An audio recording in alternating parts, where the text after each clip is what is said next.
Would you concede that Democrats have some responsibility for putting us more dependent on foreign companies? I talked about it yesterday with another one of your colleagues, and I mentioned some of the comments from your colleagues. It says, will you commit to matching your European counterparts in reducing the production of oil? Are you committed to lowering the production of oil in the United States to where the Paris Accords say so?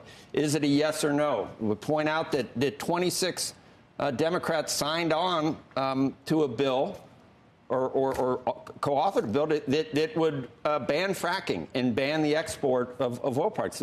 Did you sign on to that as well, Congresswoman? I don't know which one it is. I do not believe that I have, but I could be wrong on that. So there have been a lot of things there. I'm spending a lot of time trying to study it because I know what people are paying at the pump. I know that there are immediate short-term issues.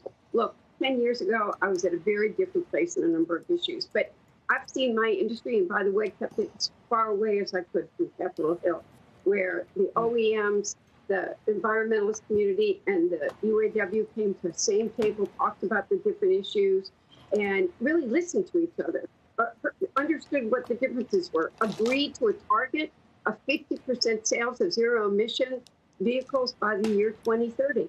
And they did that without they all talked to each other. If they had come near Capitol Hill, it never would have happened. I can just tell you the politics of too many different members who don't understand the industry.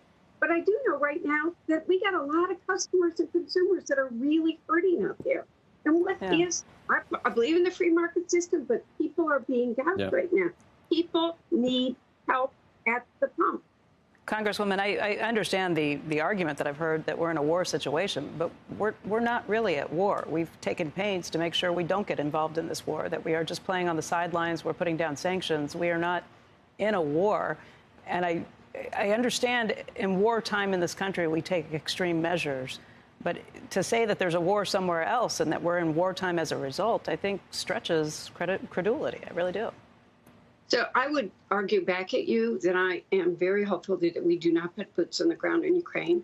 And I think the danger to the world of a war between the United States and Russia and what it would do, and the danger of nuclear war, chemical weapons is very real. But I would tell you that in our partnership with NATO and our allies around the world, this is a very serious time.